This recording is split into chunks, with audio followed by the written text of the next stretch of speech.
Hello and welcome to Stampscapes Wednesday night, 7:18 p.m. Pacific Standard Time. I haven't jumped on a live. I don't know. It probably hasn't been too long, but it feels like it's been forever. Um, let's try something with the Pearl glossy photo paper. Okay, when I look at this paper, I was thinking about it, and it's almost like I forgot how to stamp because I only use this once, and I've been using other types of photo paper and using it in a certain way, the certain types of really super hot types of surfaces, really loud from a visual standpoint. But this pearl one, surprisingly, a pearl could be a very muted version of something. Shockingly so, when we think about using things like just white cardstock or something like this, this is a reasonably dynamic surface like this. I mean, it's really shimmery and very, very pearl-like. It really has this really great luster to it. But after using all these other types of surfaces, it seems like this one's rather tame to use. So anyways, I want to do something like that. And I was looking through this book that someone gave me many years ago with some very inspiring types of photography in it. A customer of mine from Japan sent this to me. Hello, Froggy Fresh! How are you tonight? And I don't know, there's some really amazing looking colors in here and textures and whatnot. Very inspiring types of locations from a visual standpoint. Striking. I mean, if someone painted this, it would look like something very, I don't know, almost like fictional, but there it is in photograph form here, and just really amazing. I love the cover of this book. But I don't know, some really great colors in here, and I thought I would try something like this one right here. Okay. You and your toes are watching, huh? So let's think about, yeah, I'm looking at this right here. There's some things in here that I haven't seen before, but let's try something in, look at that. That is amazing right there. I'm looking for another photograph that's like similar to the cover right here, unless it's just the cover. I thought there were more in the pinks that I remember seeing in here before. Okay, maybe it's like something like this right here. I'm not going to do the yellows in here. Oh, yeah. Here they are right here. Something like this type of thing. I'm sure that's the same setting. Yeah, that's the exact same photograph as right here. So just really quite spectacular. Of a setting and color scheme. Hello, Kat. I'm doing well, thanks so much. I've been super busy with doing, I don't know, this and that, so really get the itch to stamp. If I don't stamp for a couple days, it feels like 2 months. I don't know, I probably stamped yesterday, but I don't know, I don't remember. Maybe it's 2 days ago. Yeah, I guess it was 2 days ago. It was this one right here on the photos. So I've been going crazy with the photos and the fall types of imagery, okay? And I thought we would kind of just, you know, these are pretty visually, I would say, impactful types of visuals right there. Not that we want to go boring or anything like that, but I don't know. I just want to try something else on this luster paper right here. I thought about just going all the way just to white cardstock, and doing something on that, but I thought, let's do something. Let's try to do something with this luster here, this pearl. This pearl is a really beautiful, beautiful surface right here. And again, it's printable. It's not vinyl. I think it's, it doesn't say vinyl. I think it's just pearl glossy photo paper, okay? And you can use it in your printers, certain types of printers. I'm not sure what types, okay? You usually say it right here, but I don't know. They have a description on their the site, and I think there's a chart inside of that pack right now that I'm not going to look into, right? But okay, so let's go into this right here.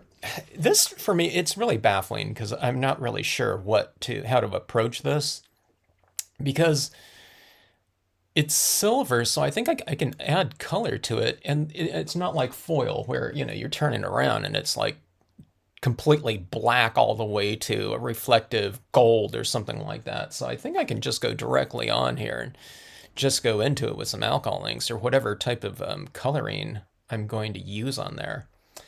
But I don't know.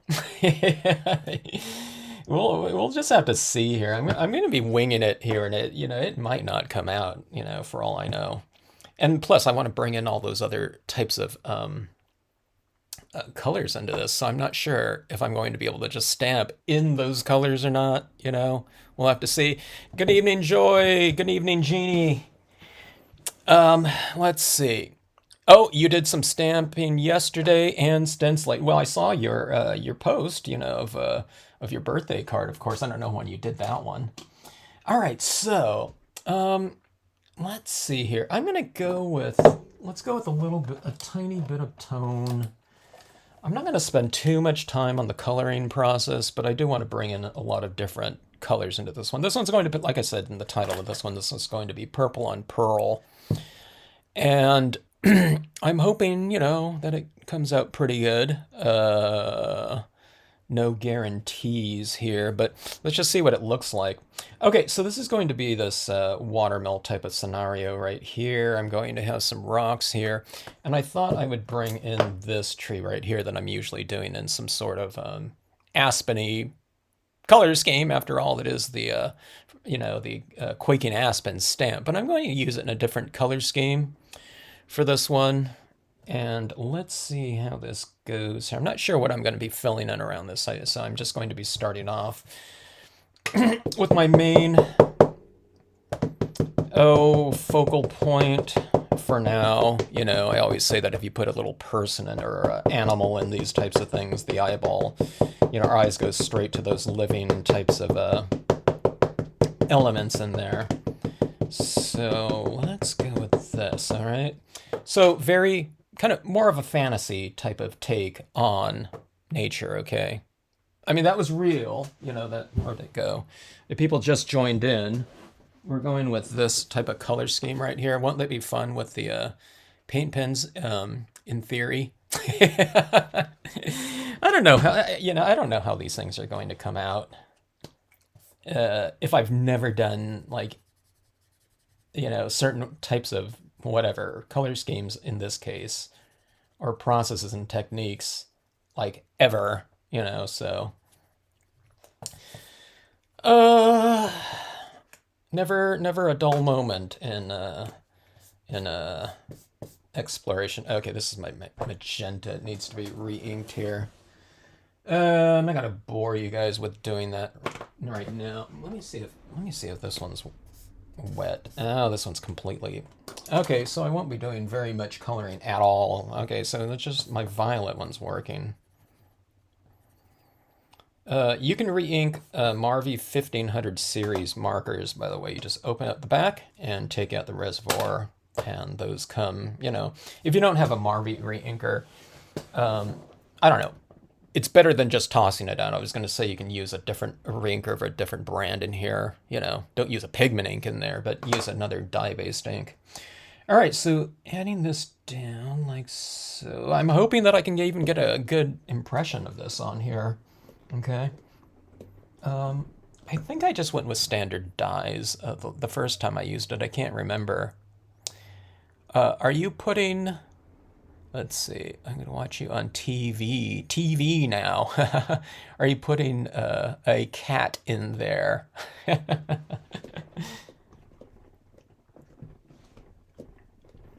I'll do this one in a Halloween scenario, and we'll put a black cat in here. How's that? Oh my god, that didn't print it at all. Why didn't that print out? This is a Stampscapes exploration video, by the way. Did I mention that? Why didn't that print out? Okay, so this is on the photo paper. I'm trying to remember what I used on there last time.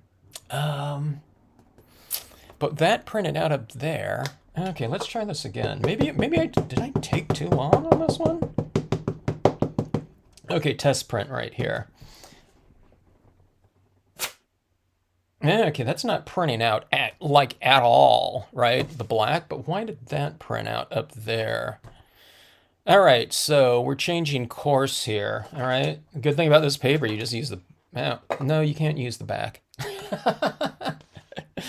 All right, folks, let me go get another piece here. So on this one right here, we're going to have to lay down some white brilliance on there again. I don't remember having to do that before. Oh, before I do that, let me just see something right here too. I wanted to color this with alcohol markers though. So, we can't use StazOn or Claire because those ones are going to really blend away here. La Plume is Marvy, yeah.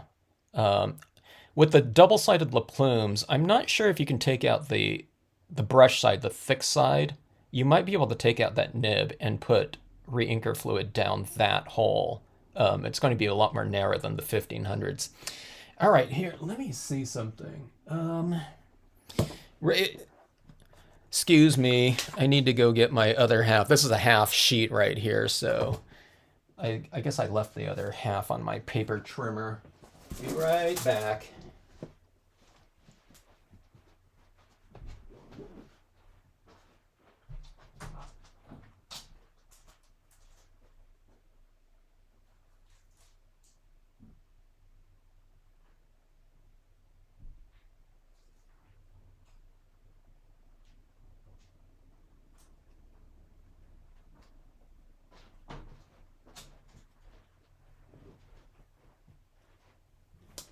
All right, that was really weird.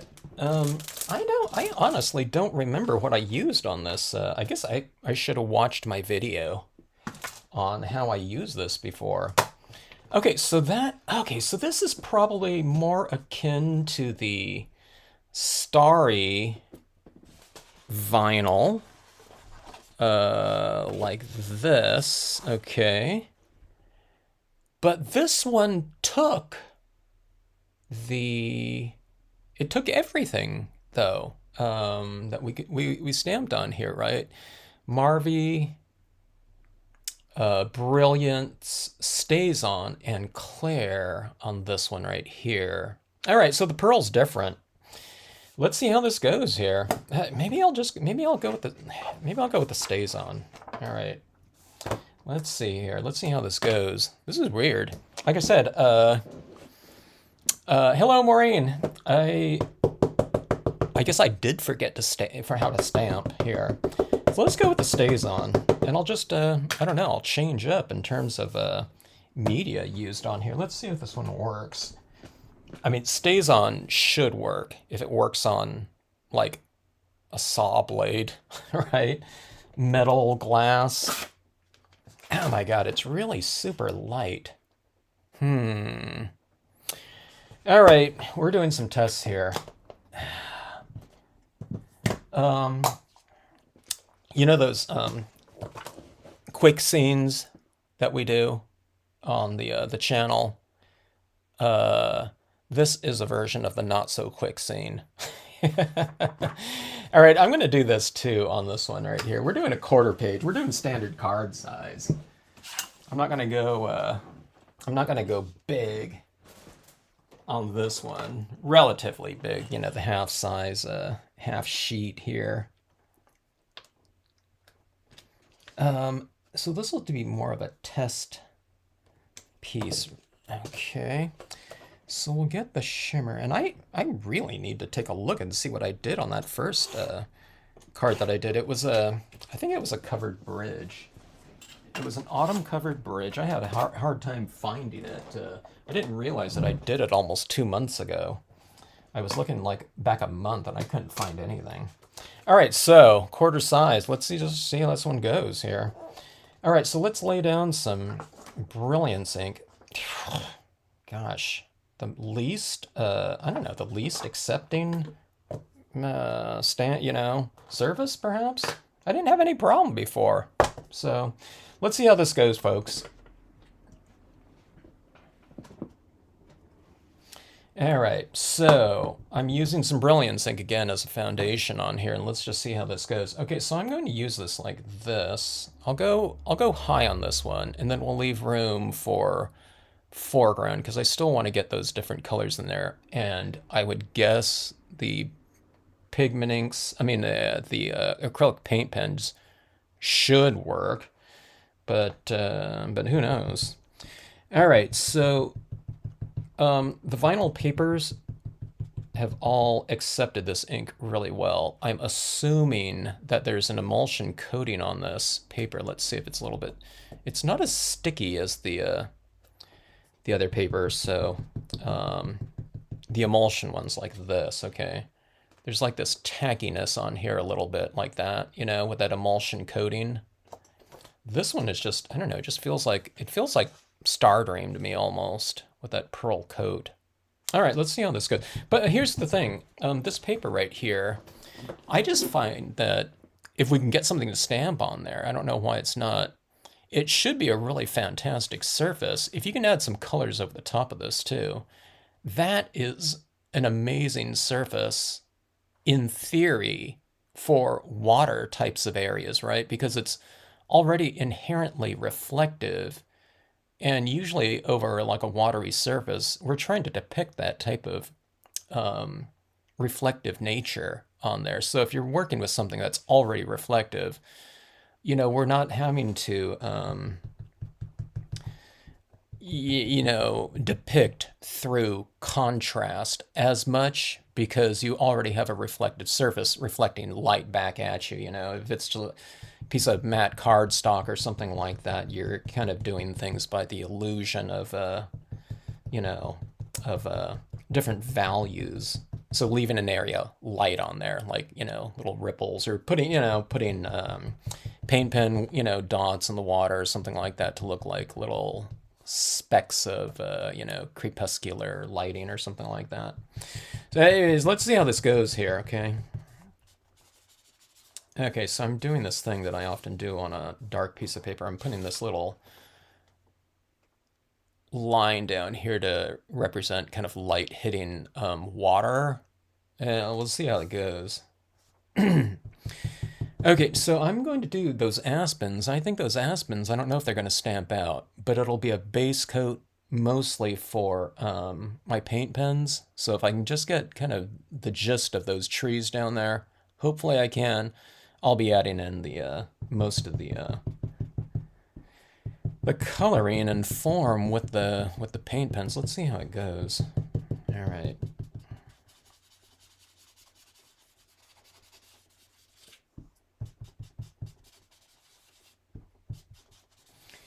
All right, so I think that is coated somewhat. I can't even, I'm holding this up and I'm looking at my computer screen because sometimes I can see things that are happening better on my computer screen, you know, from the camera right here, because it's just so reflective. It's like glaring back in my face. Okay, let's see. Let's add in, I'll put in a rock down here.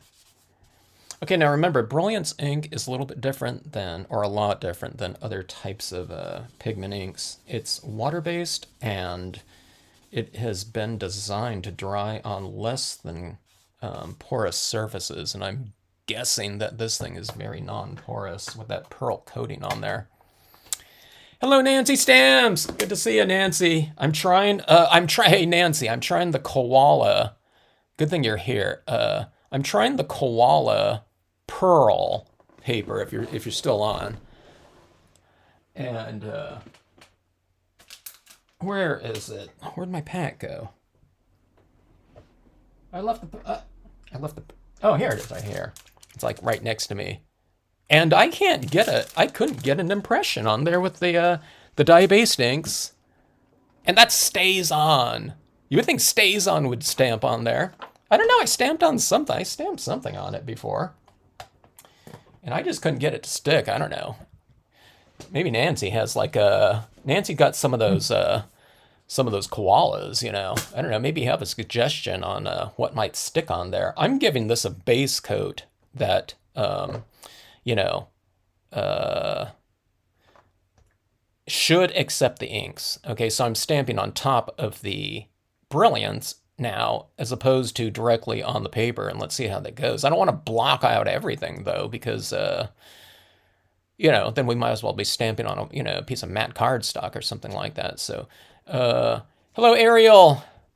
Let's see who's Nancy. Thank you for your birthday card. Oh, Kat, happy birthday. If you take 120 grit sandpaper, oh, that's interesting. I've never heard that before. Huh. I might have heard, the only thing I've ever heard of sandpaper coming into play with, before I stamp on it, I'm going to do a test thing on this one right here. I've heard people used to, especially with the Posh Impression stamps that were so solid, and bold, they would, I don't know, it always made me cringe with the thought of it, but they used to take sandpaper, I guess, and sand their stamps a little bit pre-initial usage. Huh. You use them to print stickers. Yeah, I've seen those stickers, those cool stickers of yours, Nancy. All right, so this is no problem. Okay, let's see how this goes up here. Okay, now, why is that? That is stamping out just fine. Maybe I have something on this stamp right here that's just resisting the ink. Now I didn't need to do all that. Maybe I need to clean my stamp off. I don't know, this is stamping just fine. It's stamped over the white and it's stamping over this silver part just fine with this. Maybe, I don't know, maybe I used like Teflon ink on this stamp the last time. I'm just joking, there's no such thing. I don't think. Let me try something, folks. I might be doing a different scene on this one then. Oh, man. This is the most unorganized, I'm going to retitle this the most unorganized live stream maybe in the history of stamping here. We might be changing up here. Okay, so this is, I'll do something on both of these. This one has the white pigment. Here, I'm going to do something. I'm going to do two different things on here. Okay, let me see then. I haven't been cleaning my stamps off. Is that a problem? With the, with the StazOn on here, used like, I don't know, like a month ago. That might have been what happened. I haven't been cleaning my stamps, and I started using StazOn.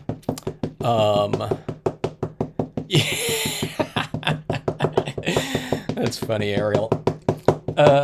I started using StazOn a lot more because it just, I don't have to like consider too many things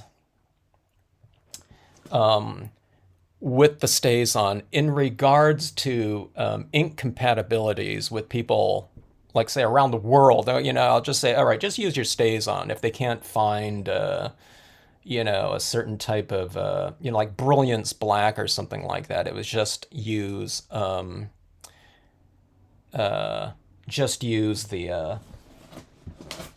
StazOn, okay, and especially for the mirror cards too.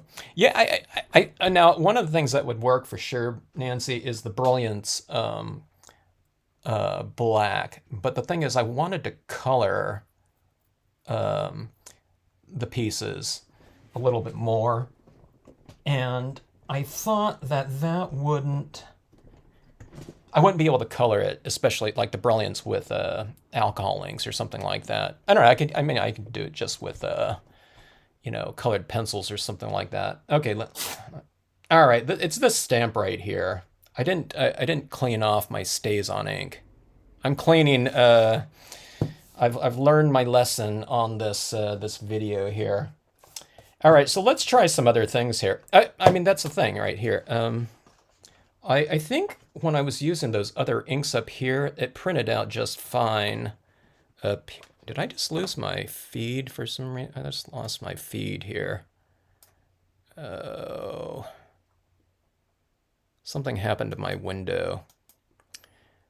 Something was telling me, anyway, something was telling me not to do this live stream because I forgot how to stamp. All right, so let's just try. Okay, we're gonna do a different scene. I'll try to give you something good here. All right. Let's see here. Okay, so if you guys just joined in too, I want to go for this color scheme right here. Isn't this photograph really amazing with these colors like this? See, I think I have these colors in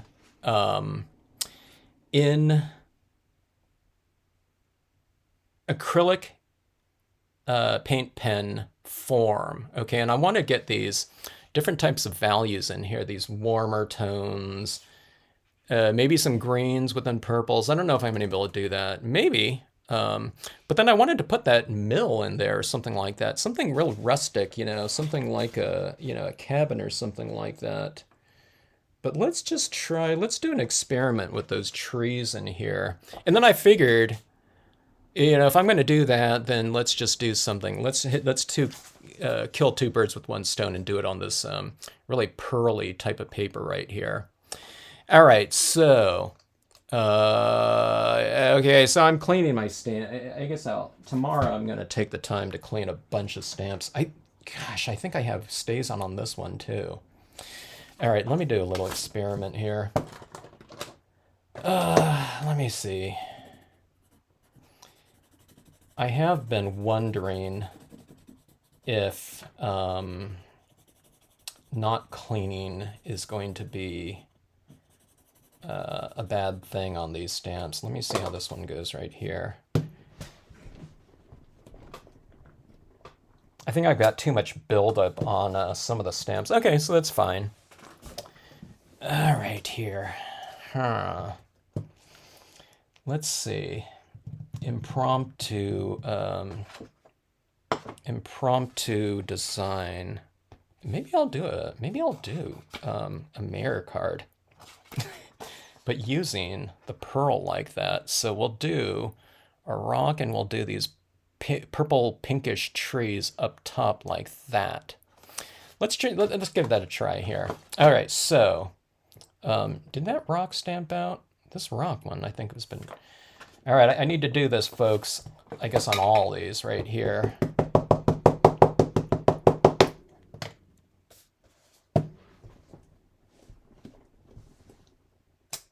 Yeah, it's a little bit light. Let's see how it goes, though, okay? All right, so Nancy was saying, yeah, the pigment ink, because it's thicker, is going to work on there really well for the impression, but I want to bring in those alcohol inks, I think, for the coloring on this, because I like using alcohol inks on my photo papers, because I like how they really sit on the surface of the papers, and then you can go in and you can blend them around and actually remove color if you want to, okay? Because it's very surface oriented as opposed to, you know, soaking into the paper very far. All right, so let's see. Let's go like this.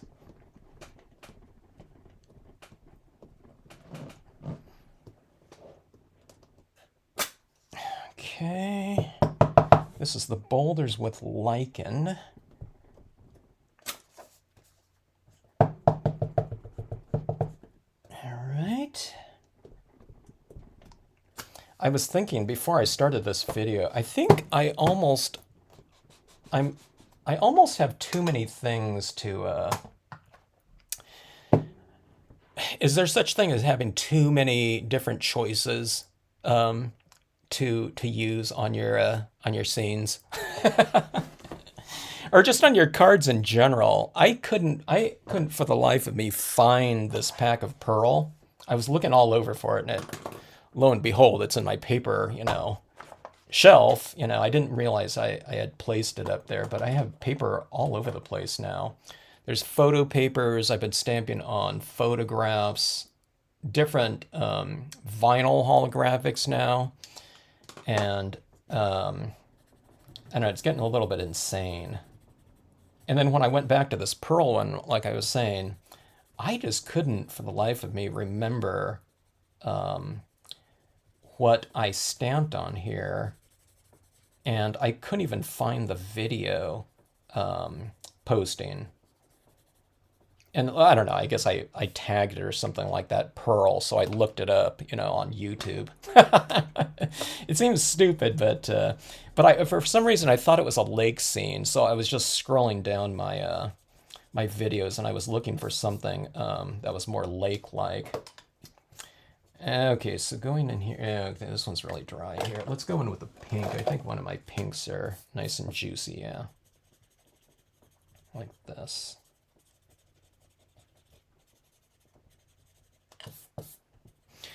Oh, I don't know if Nancy's still in here. I was thinking about doing another piece with the tropical set. I wanted to do another tropical scene. And oh, I was thinking about doing the tropical one on this one, just for that kind of that water shimmer to it. Okay, so there's a lot of different tones on here. If I don't get that really good impression, then I'm going to try to bring it back in with the paint pens, okay? So, which largely becomes kind of more of the, the forefront of the cards where I utilize that anyway, because I want the trees and everything to look really dimensional. So I like doing, when you're working with dye-based inks, you can't add anything, a lighter tone over the top of a darker one because they're transparent, but the paint pens are more opaque. They should be really opaque, but they're really more translucent, but they're much closer to opaque than transparent by far. So I like to go from dark tones to light tones. So I typically really build those ones up. And we're going to try to utilize the purples and the pinks on this one. Okay, so I held that down longer. It's kind of a little bit anemic, but not too bad. So let's see how this goes here. All right. And we'll go with another one down like this. Okay, so anytime you're doing these mirror types of cards too, kind of get your bearings and take a look and see what it's going to look like in your, in your setting like that. So let's go with another one over here. All right. I don't know. I'm doing this one a lot where, I have something over here, then I have something over here, because I like this. One of the things about these mirror cards is, it's a lot about the reflection down here, or it's all about the reflection. So having this area in here, this negative space in here, a lot of it is about negative space and having kind of a simplified form up here, and that's somewhat bold and simple. Okay, so always take a look up here and see how this is looking each step of the way, I guess you could say. Okay, so anyway, now this one I'm going to use a smaller portion of it, so let's go like this. But yeah. I want to use that tropical set again in another setting. I still haven't done my mirror card setting. My mirror card scenario. That's that Corona beer commercial where I don't know, I see it year after year. It's still playing, like, it's probably after 20 years or something like that. But there's this guy singing, and so he's like in a little hut, in a tropical setting. There's some palm trees next to it, and they're reflecting in this little pool down below. But then then he flips on a light, and then there's like little Christmas lights on on one of the palm trees there. And I always wanted to do that. I always liked that commercial. But I thought we can do that using nature set number 11. Okay, let's see. I'm going to go down a little bit just so it's not so monotonous and, dramatic balance, from side to side. Have it a little bit different like that. Or you can stamp out something different over there too if you want to.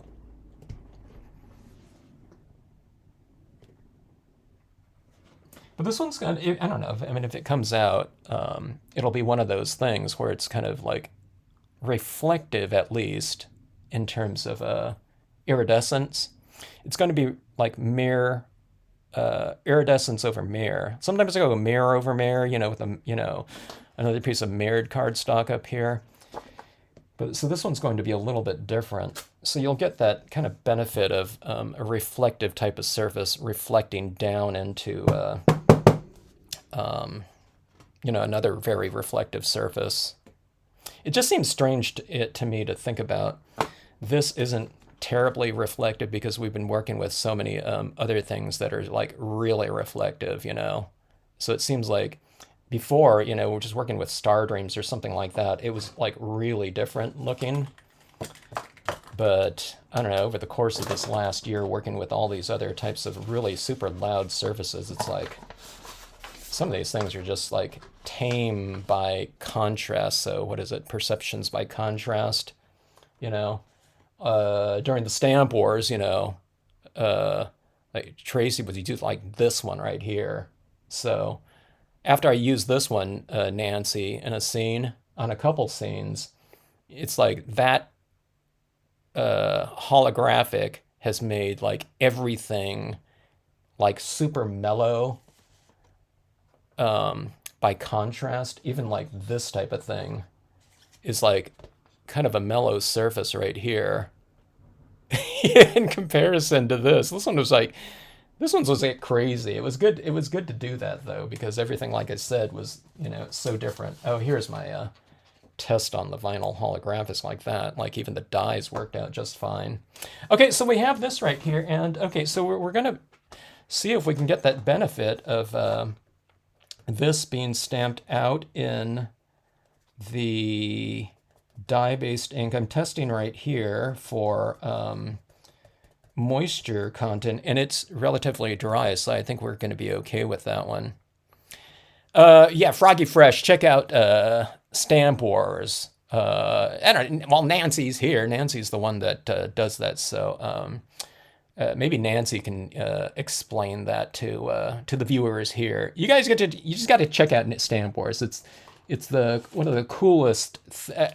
I watched my first one, like, I don't know when it was, year and a half ago or something like that, and I came out of that thinking that was the most fun in stamping that I've had in a long time. It's crazy. It's like a game. I don't know. It's almost like a game show in some ways, but with stamps. So, if you ever watched any of those types of challenges on TV over the years, but this one's in stamping, so it's like I know all the things that they're using and can relate to. So, I don't know. And I was telling, I think I told Nancy, I was like, it's like an emotional roller coaster in some ways because we know all the different things that the participants are kind of engaged in here. Hello, Paper Genius. And let me see. Ariel mentioned that, yeah, there's a book called The Paradox of Choice. Oh, I need to check that one. I love the name of that book. I think that's what we're talking about there. I think the ink is soaking behind the pearl finish. Oh, is that what's happening there? Huh. Once you go foiled, you can't go back. Yeah. If any people are on Facebook too, check out the group Foiling Snobs, and check out the stuff that it's not all foil, right? But it's a cool group. Okay, so going in and we're adding in some tones down here, and this is okay. Now see, this is why I wanted to go with the water-based ink, dye-based inks for these images down here, so I can go back in with my alcohol pen work and not worry about the smearing of the textures and forms stamped out in the impressions, okay? And on, I don't know, so far, most of the photo papers that I've used, you can really kind of build up your alcohol inks, okay? Because they're not absorbing into the surface at least too far, so you can go into them and really manipulate them and move them around. You can remove, you can use your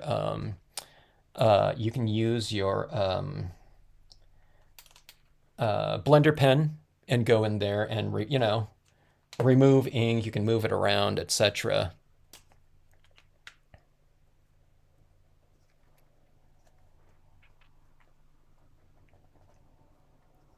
No, Froggy Fresh. No, well, you're kind of all participating in terms of watching it. Believe me, I think my heart rate goes up watching that because they're all under. People are people. Okay, so the premise is that I don't know if that's how you call it premise, but the idea is the participants stamping get a package and they open the package on in the video, okay, in the live stream, okay, it's live, and they don't know what's in there, okay. And Nancy, they always have, is it always a certain number of projects they have to create, and it's within what is it? It's within 1 hour, right? But that's not just it, though. The thing that kind of got me the first time I watched it, which I'm not stamping it. I'm talking about there was pressure I felt from watching it because they were all. Now, the first time I watched it, I was one of the sponsors, so and some of them hadn't done any scenic stamping before it at all. I think Tracy had, but they have they're under the time limit, a certain number of cards they had to make, but then there's these sabotages, okay, that get thrown out there as the participants are working on their pieces, okay? So one of them was, okay, now suddenly you have to do an envelope to match your cards. And then there was another one. It was like, you can't use a certain type of medium or something like that. And I thought, wait a minute, they already don't have very much time to finish these pieces, and now they got thrown in another kind of sabotage. And I just, and the clock's ticking. So it's unlike watching Iron Chef or something like that, where people are doing gourmet cooking and stuff like that. We as stampers can relate to this whole scenario, and they're using the tools that we all use and whatnot. But in this case, they didn't know what they were going to be opening up there, so I don't know. I think I burned through calories just watching that show, that event, because I felt a little bit tired after I watch these stamp wars. And this last time I analyzed it, I don't know, for myself. I thought, what the heck is going on with me? And I thought, oh, it's that, you kind of, I don't know, it's like watching a good movie where you kind of, you enter the person or whatever, you're like going on a ride, it's like a roller coaster. But you don't know it at the time. Okay, so anyways, adding in some forms like that and really trying to create some dimension in there, okay? So, like I said, you can go in if you want to on this type of paper right here. And where I'm building up those forms, I can go back in like this and I can, I can really blend out or actually remove some of that color if I've darkened everything in a little bit too much. I can go like this and, you're kind of removing some of that ink in that space right there. So for me, that's a really powerful ability, and that you can do that on these types of photo papers like that because of that emulsion coating like that. So yeah, your inks are very surface oriented. Okay, now here's the other thing right here. Here's what I'm doing down here too. See this rock? I'm going to make this rock quite a bit darker right here because I really like having kind of this darker shaded base because of how it looks on this scenario right here. See, having that kind of, if it's light going into light, you can't tell, the delineation between, let's say, form and reflection like that. So I'd like to make that bottom portion quite a bit darker like that, okay?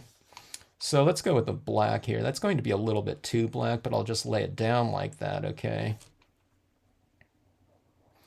And then I'll just go back in with my lighter form, this dark gray, and I'll just blend that right in there, like so, okay? So, like I said, one of the benefits of working on a less than porous, if not, I wouldn't say this is non-porous, but, it's more akin to that. All right.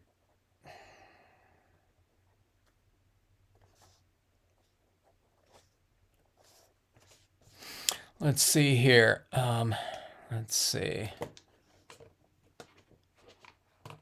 I think they didn't. You guys asked for. Did you guys ask for no sabotages in that last Stamp Wars though? You said, "Hey, we already have enough to do here. Maybe no sabotages." So maybe I didn't get as quite as stressed out, with these sabotages coming in there like that. Paper trimmer, add glitter. Let's see. There is anxiety and an heads down focused. Yeah, and it's pretty crazy too because you're watching like 4 different screens at the same time as you're watching the participants, and it's like active participation. You have to really watch what's going on, otherwise you kind of miss something. So I was constantly, I'll be watching someone work, and then I'll be like, wait a minute, I had to type into the, the scrolling, the message window, like you guys are doing right here. It's like, hey, what did they just, what did Nancy just use there? You know what I mean?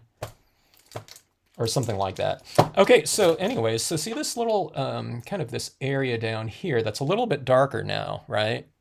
So, but see how that looks now on here between the, the scene and the reflection or whatever, the objects in the reflection area. I just think that looks a little bit better in terms of like it being anchored in there. Okay, so so I haven't used these purple pinkish different types of tones before.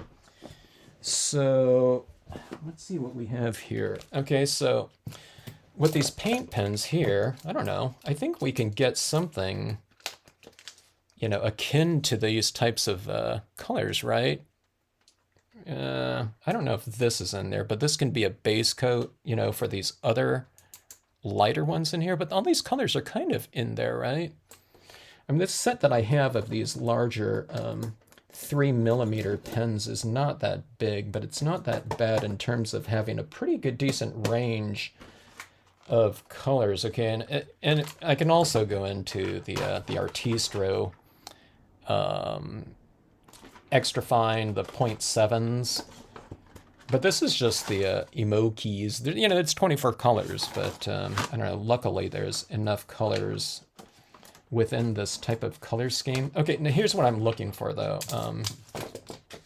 One thing that this emo key set, I don't know how you pronounce it, doesn't have is that warmer tinge of a kind of pinkish, you know, color. I'm not sure if it's in this one either.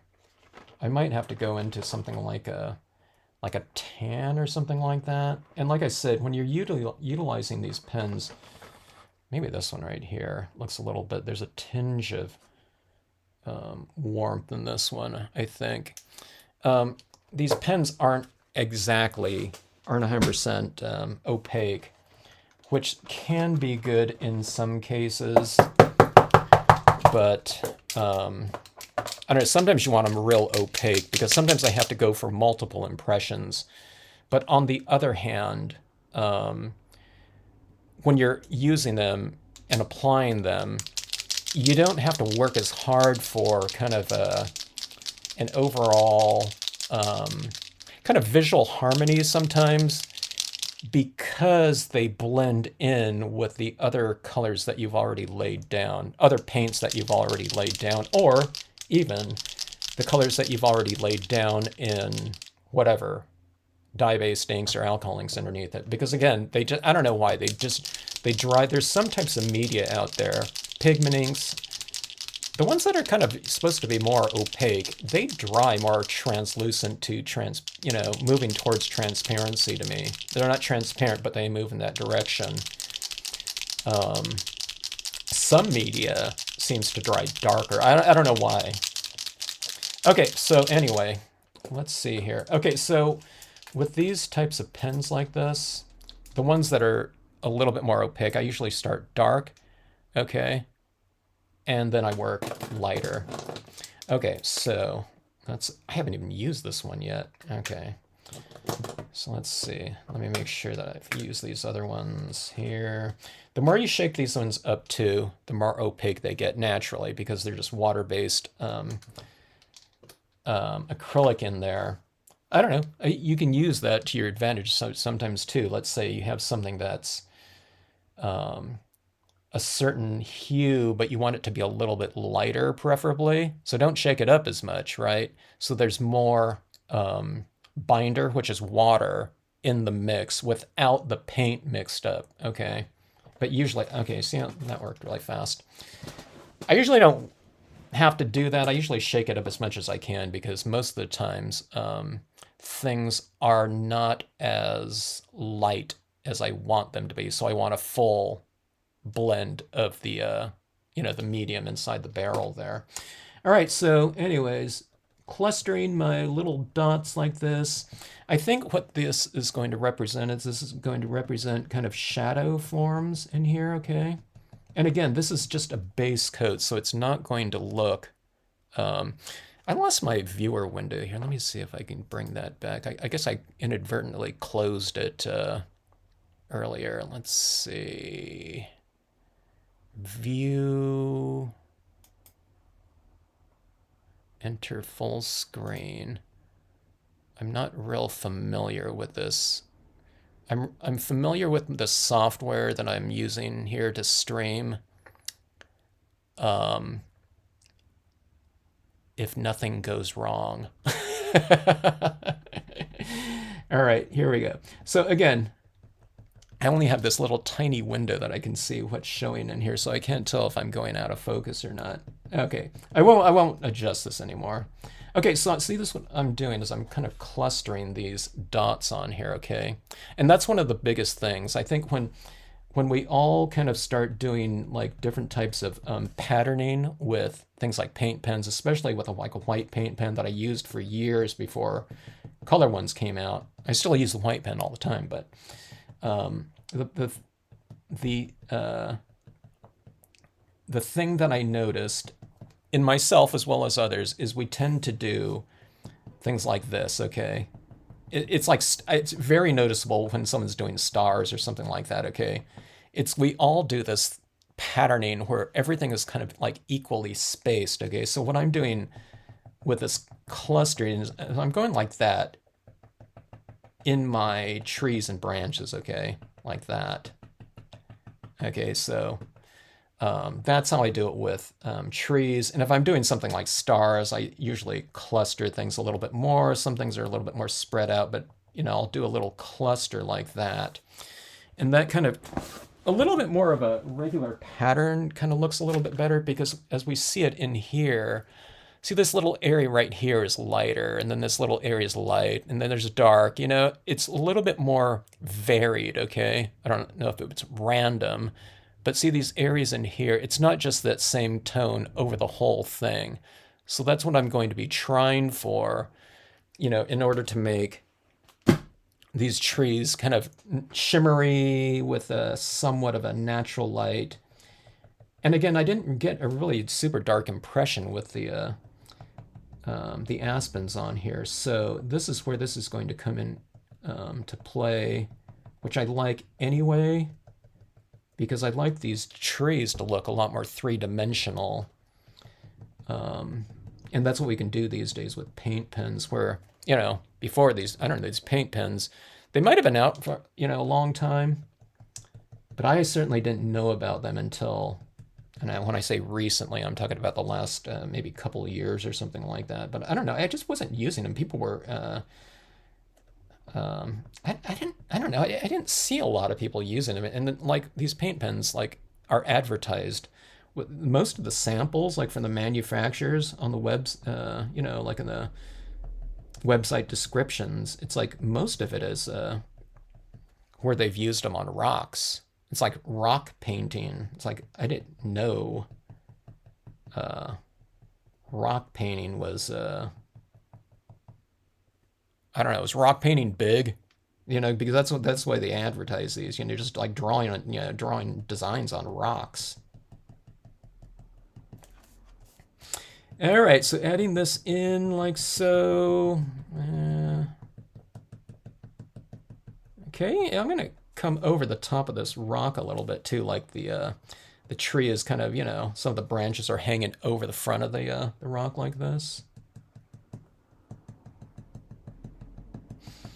All right, and sometimes you can flip it upside down and see if things are a little bit, too patterned or whatnot. We were talking about this the other day. It's like when you flip things upside down, you're not seeing things as the objects that they represent so much, but you're just looking at, you become more aware of like pattern and, I don't know, lighting or something like that, as opposed to thinking tree and rock there, It just becomes more of a, you become more aware of the forms, I guess. Okay, so that is that. We're moving into these ones right here. I think this is probably the order in terms of dark to light, I'm guessing. These two are probably the same values or something like that. This one's a lot brighter, so I'll hit this one next, I think. If you mix these, order up, it's not going to make a difference. Maybe if you go with the, the super dark one last, you're going to be muting out a lot of the highlights. So I think all three of these colors are interchangeable. I haven't tried Posca's, but I have seen some examples and they look fantastic. Are using pearl paper? Yes, I am here, Paper Genius. It's a good thing you started late here, because you missed all my blunders with that. I don't know. It was my stamp kind of. Apparently you can't use. Oh yeah, this one right here. This fluorescent looking one. It's not opaque at all. It's I guess I could see a little bit like this. But yeah, this is a silver paper, that pearl paper like that. See that iridescence like that? This one right here, for some reason, this one feels like I'm using, and this one's shaken up, okay, like a lot. This one's almost like using a dye-based ink right here for some reason. I don't know why, but this color, this fluorescent color is more, it's very see-through. Okay, so let me just get a kind of a foundation with this.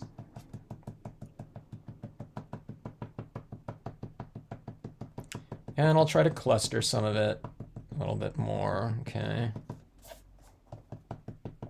We'll take a look and see how this color is looking. I mean, I don't need to see it right now because it's real dark, but I'll hold it up against the mirror next after I finish with this color right here. I mean, we can probably even scribble it on too. I don't know. I don't want to do that, but you probably could if you want to go for a really quick additional tone in here, or you can sponge on. I think there's probably some like pink tones into here. I would be careful not to get on the edges of it where you get the silhouette of the branches showing, but on this interior here, just to get some of that extra pink going, you know, or purples like that, it would probably be pretty good to do that. I would do that if I was doing like if I was doing like a scene like this, and especially if it was like a whole scene like this, I would probably bring in undertones and really color them in, kind of more in a sponging method. Just take care of vast areas. You know what I mean? Because I mean, this is okay. It's like the zen of dots. You know, as you're doing this like this. But I don't want to do the zen of dots for like 3 hours, though. You know, it's like the torture of dots or something like that if you had to do it, you know, for too long. But okay, but anyways, let's see this. Let's see if I want to see the hues in that area. Yeah. Sometimes I like the reflected areas better than the other areas. All right, let's hit it up with this. Okay, so we're starting to hit those lighter areas. Man, yeah, this one right here. I wonder if that's the same situation with this one right here. I gotta think this one's more opaque right here. This is like the same looking color like that, huh? I might have to try some of this if it's a little bit more opaque, because look at that color right there and how bright it is. Okay, see that right there? This one right here is lighter, but it's duller. Okay, this one's more intense. Okay, I might have to use this one. I'm gonna see how this one goes here. Froggy Fresh, go to bed, rest up. Everyone keep your resistance up. I don't know how it's hitting the adult world, but the schools are getting ravaged by, I think it's the flu these days. At my son's high school, out of 2,500 kids, I thought there was 500 out, but I was talking to one of the volunteers, and she said there was 980 kids out on one of the days last week. It's like crazy. Let's see, 13:45 Friday there. Hello, Linda. Busy morning, including getting my own cloud pics printed. Oh, that's awesome. Wait, Linda, where did you have them printed? Or did you print them at home? So Linda's referring to the cloud photo prints, right? You know? Okay, now look at this one's fantastic right here. Okay, I just wish it was you know, the 3mm, not the okay, I'm not gonna spend too much time on this. This is not engaging, not that anything I do is like engaging you know, live video watching, but watching like a 0.7, actually this is going pretty fast, like a 0.7, you know, someone do you know, I don't know, whatever, 3,000 dots, you know, one at a time. Not, it's like, this is like the opposite of Stamp Wars, you know, where it, you know, kind of puts you more like comatose.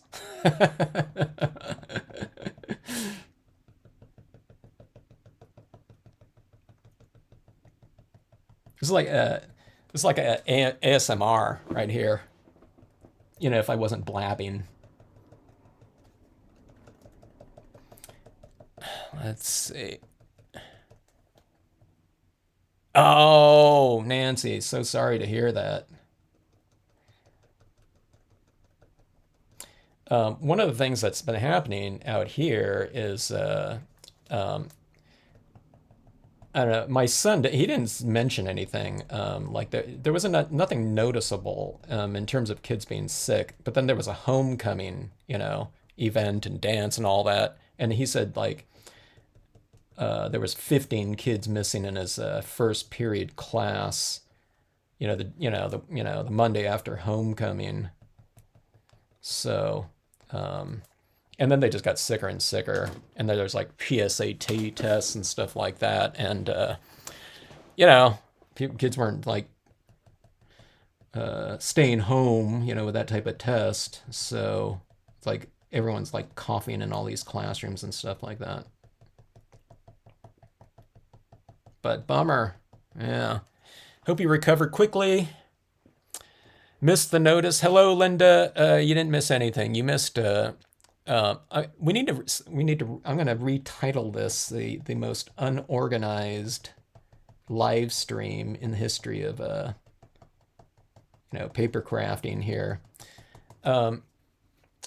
Apparently, I need to test out my stamps when using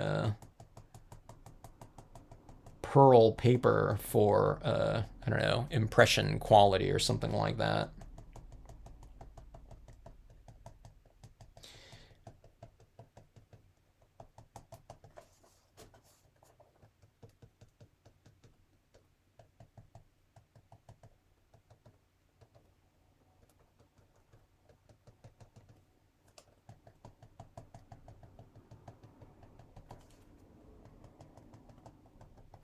Did anyone here go to the Pennsylvania uh, rubber stamping convention? Rubber stamp convention. How was the stamp convention, Nancy?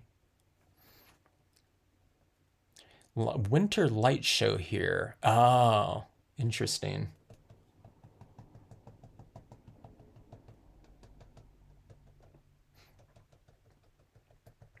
Nancy just went to the Pennsylvania rubber stamp. That was the former. That was formerly the heirloom show, right? Linda, yeah, you mentioned that. Linda, how long did you have that? Uh, or how long before you were feeling, back to, I don't know, whatever, back to, where you're still coughing though, huh? And still tired. Well, when did you get that? I think I saw where you mentioned that.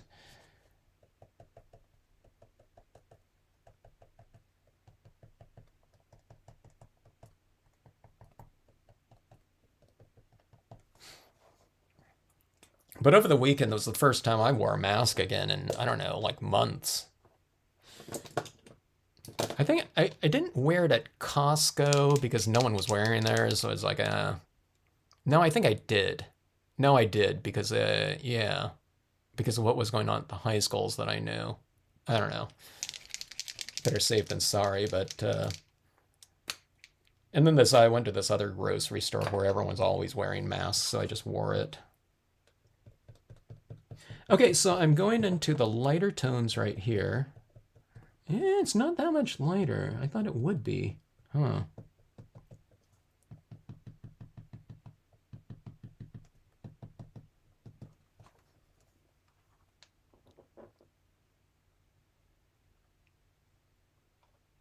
Let's see.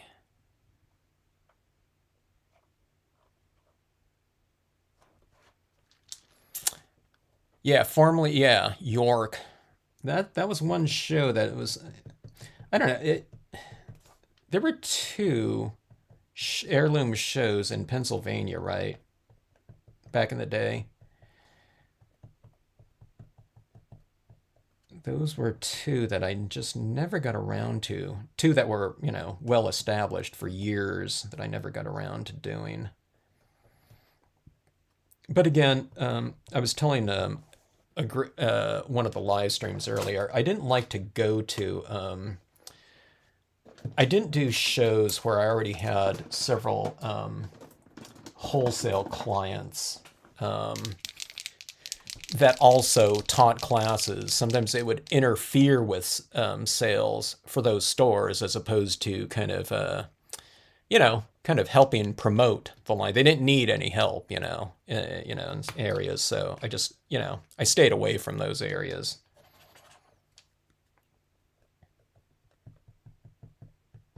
Okay, so going in with the light pink, okay, these light pinks right here, these last two pinks, I don't feel are too much lighter than what I had previously laid down. So I don't feel, inclined to use very much of it. I think I might use that warmer tinge, okay? That'll, I don't know, look a little bit different. Okay, so let's see, let's go like that. And let's see how that's looking down in that lower section there. Okay, so see, what I'm looking for is that kind of brighter tinge in there. Looks really good. And see, there's a little bit of a change in values. I have a little bit more of the lighter tones like that on the inner portions of the trees. I like to, usually I'm usually going for like the centralized lighting. Okay, so I'll usually make my trees on the right side of the card a little bit more dark on the right side, and the trees on the left, left side shaded, okay? It just pulls the viewer's eye kind of more central a little bit. Not that, that has to be or anything like that, that's like my personal preference. I sometimes, if I have more of these trees like this, it would be kind of interesting to have them all like left side illuminated with the light coming in like that. That would be cool too, especially if you had some of their form down below in the scene, or in the case of a mirror card where it's like casting a shadow kind of this way. I haven't really done that. I haven't really added too many like shaded types of elements post, impression on this surface right here, because it's not something that I like to, manipulate too much. Usually the impressions down here are just straightforward, black StazOn these days. Okay, so anyways, let's see. Stamp Scrap Art Tour is still going strong. That's that entity.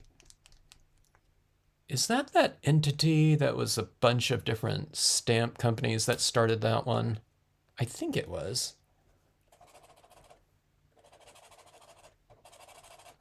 All right, let's see here. I'm trying to think. I want to get that lighter tinge in there, okay? I think it's going to have to be this one. This is kind of related too. See, it's like that. If you ever want to know if anything is going to kind of harmonize with each other, just grab the pens and hold them up against one another and make it visual, okay? See how that transitions like that? Colored pencils, anything like that.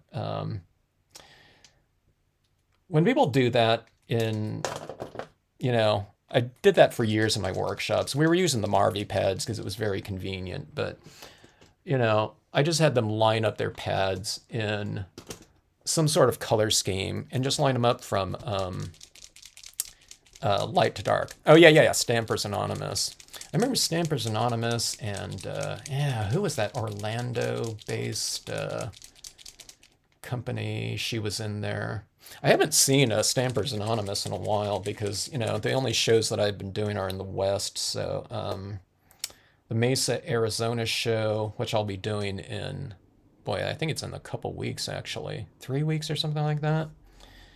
And the Carson show. And, of course, Ted used to do the Carson show, but I don't know. So he didn't do the one or two before the lockdown, so I don't know.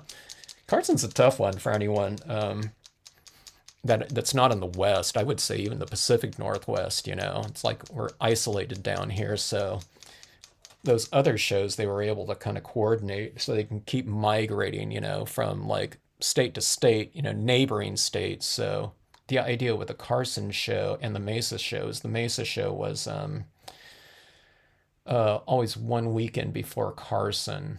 And she designed it that way. So companies, like in the Midwest or, back East or whatever, if they were doing a lot of shows, they would make their they would do their Mesa show, and then they would probably do, they could visit clients or something like that back in the days when there used to be things called rubber stamp stores and scrapbook stores out there.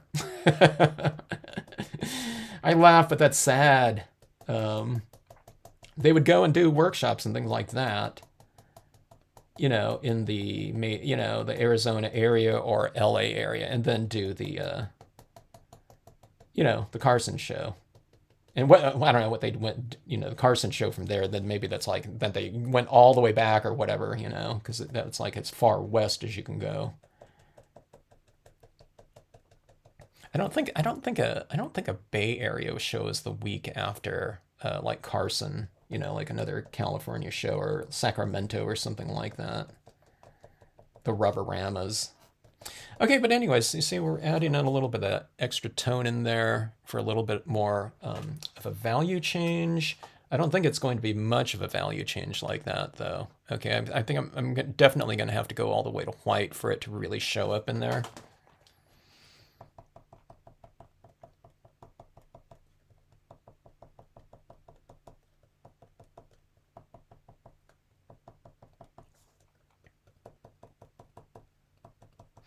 Okay, so this these little dots in here representing foliage or whatnot. But if you want to bring in a little bit of continuity of texture, this is a texture or a color that also relates down to this. That we've moved into this beige-ish tone right here. This is just it represents little specks of lighting on our rocks right here. Okay, it doesn't, it could, if I do it in color, maybe it represents, some of the leaves have fallen, although this is more of a springtime type of a color scheme right here than fall. But anyways, yeah, continuity of texture right here with these little dots. Okay, so it just represents lighting on there. Okay, and that little bit of lighting in the more contrasted areas, where I'm doing those little dots down there, those are the types of things that reflect down in the water pretty well like that. All right. So again, here's that luster. See, look at that. See that little luster? I haven't done, this is one of the things that's nice about working on inherently reflective surfaces like this, okay? A lot of times I'm trying to give the illusion of light somewhere in a scene. So if this is a white piece of paper and I wanted this little glow on the horizon like that, I'd have to darken all that, right? With some shading, methodology or whatnot. But it's just it's nice having, this inherent in the form like that, even if it's not a mirror card, actually. Yeah, see, I mean, you get those variations like that in the card. But this is kind of interesting about the mirror card like this. Okay, so that little glow like that is coming from this because the light is reflecting off of this. I can see now where that's coming from like that. See that? So you get that little horizon glow as a result of this. So this is really reflecting light back up in that. So there's all of these little additional, I wasn't thinking about that before, but I hadn't worked with the pearl, but that's what I can see on the pearl over, a much louder, kind of a holographic thing, The holographic, all you're doing is you're seeing all the colors that are inherent in the holographic types of papers or something like this. But this to me is the benefit of the pearl right here. You get these kind of subtle types of lighting effects now within that field like that. And again, it's without having to actually add anything or retain anything to represent that, And of course, this is this type of surface, so it's ever changing like that, where if I did it on a white piece of paper, it would just be a fixed set glow like that. So I don't know, it's less work for us, right? Less work for us and more varied. Not that I'm going to quit, paper, plain paper or anything like that. But those are the things that are kind of nice about these other types of surfaces. I don't know, a lot of unexpected types of little treats that come about like so.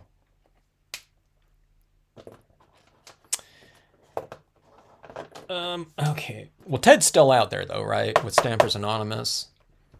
If he's not doing those shows, then there's like 5 companies gone.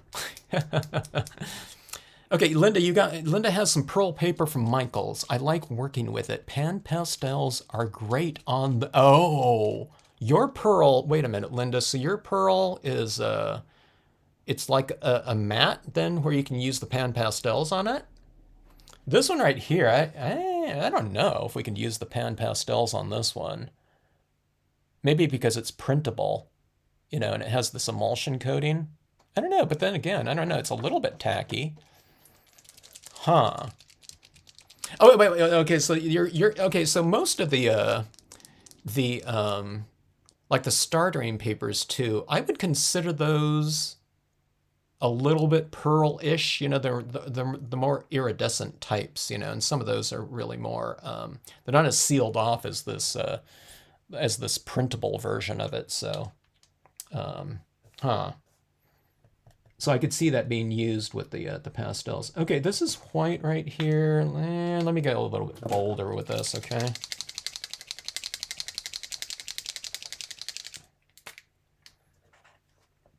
Let's go with some of this white on there. And we'll really reinforce this kind of idea of kind of centralized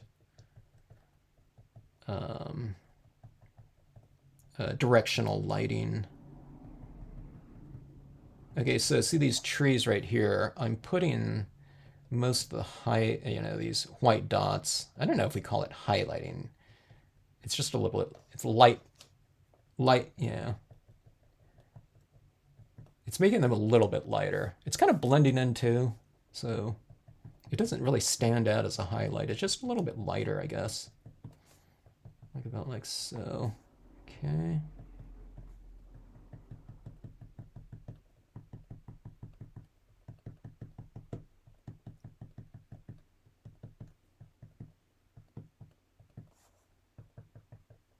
For me, this piece is, I think this is the color for me, white, that is bringing this together a little bit more.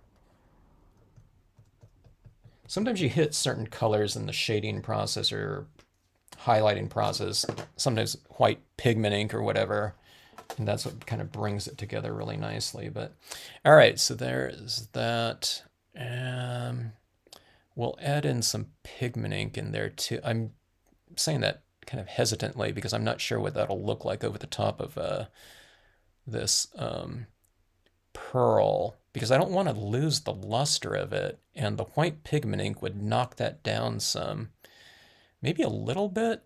I'm not sure. Okay, so let's go with this. All right, now let me see if I can hit this in here with the StazOn. I did that on the last card. I used this Aspen on. I did that thing that I said be careful to not do, and that's kind of skew it a little bit after you've made the impression. So I'll see if I have my touchdown. Sometimes when you're doing these things and you're stamping on like super non-porous types of surfaces like this silver cardstock like this, do a practice one first, just so you get that, kind of touchdown, kind of stationary impression on there. Because what happens is you have this wet, slippery ink on here, and it's going on here, but it's not absorbing like at all. So if you haven't done like a impression on that type of thing for a while, it can kind of get you by surprise a little bit. All right, that one was good. I didn't move it.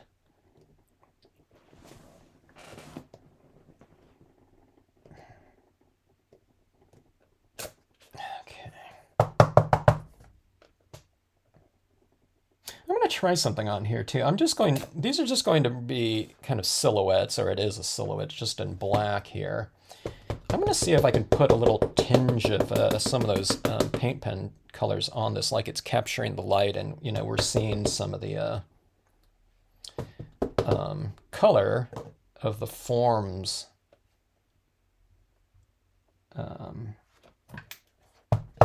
represented.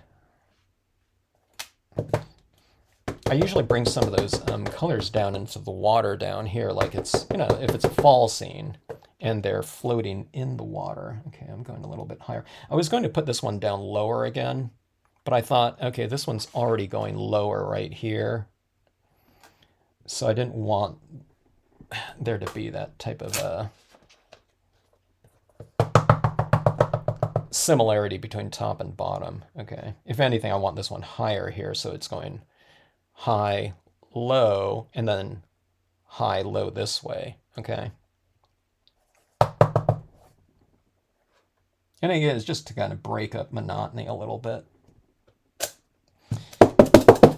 Okay, so, and again, okay, so if anyone's watching that hasn't watched these mirror cards before, see, these, when you have things reflected down like that, okay, you get this part right here going straight down this way, okay?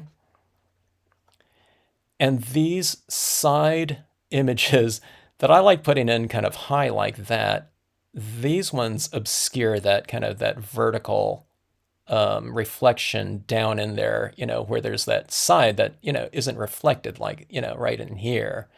So those kind of get rid, and plus you get the dimension here now. It's something a little bit closer now against something far. It's dark against light, and it's also kind of framing the scene off. But here's that thing with the foil again. See, look at that foil. See, someone's opening this card too. I always like the idea. I always kind of picture someone opening this. Now this one's kind of subtle, so I don't think they're going to see it. But see, this lighting in here is moving as they're opening it like that. So this one, it's with the lighting in my room right now, the light goes down, huh? As you open it like that. See, like that? That little light kind of goes like this. So you get movement from the card opening, but there's lighting kind of happening in there. I know, I like this purple. I like this. Look at this. There's this little shard of light too. It's because I haven't tacked this down yet, though, so maybe there's a little bit of crease in there, but yeah, it's kind of interesting how there's this little like band of light in there, huh? And see what's happening down here too is that gets illuminated like that a little bit, which is kind of interesting. I don't know. It's different. It's always a little bit different, you know, depending on what combinations of things you're working. Oh, I see why there's a little bit of a ripple on this one right here, which is why that it's kind of like a little bit more illuminated. It'd be kind of interesting if someone, you know, took advantage of this type of thing and, you know, purposely put a little bit of a ridge like in here, not that much like a finger, but just like a little strip of like a little piece of paper in the back there, so that this came up a little bit, so you'd get this, you know, a little bit of a different irregular form in there. You might be able to take advantage of it. It really takes some, you know, planning or whatever on someone's part, but something like that would be kind of interesting. All right, so let's get this one tacked down, and let's put on some final touches on here. Let's see, where is my tape here? Let's see. It looks like what you have there has a slight tooth to it. It's a little bit of tooth to it, but not too much. You know, it has that, you know, that coating on there for printers, though. So it has to be pretty smooth, All right. And this paper right here, you know, I haven't mentioned it, but this paper's not terribly thick or anything like that. Again, it's, you know, it's people are sending this through their printer, either through the cell feed or, you know, through the, whatever you call it, cartridge, not the cartridge. Yeah, I got that a little bit crooked there. What I do on these cards after I get these down, see, I was like off by like an 8. I take these cards and put it in my paper trimmer, and I cut off the edges like that to make it nice and flush. Like down here too, I have this little area, and I'm going to cut off the bottom. I might fold the card up like that and just slice it down there like that. Okay. But let's see here.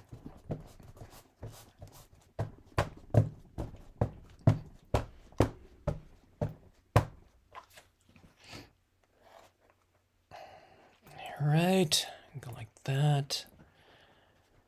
And for me, this card's about that glow on the horizon like that coming up from this. I don't know why it... I'm trying to think of why it's that little horizon like that. It's kind of, it's not straight across here. It's just, I know, it's like this little glow like that, you know. I mean, it could be the lights in my room though, like that. Doesn't that look great like that? I'm talking about that little, you know, that little reflected light up there. It's interesting because it's not the light that hitting it mirror. It's hitting it down here and going up there like that. Huh. I don't know. It looks like it reminds me of like fog or something like that with the a little bit of light coming through it or something. Okay, so let's see.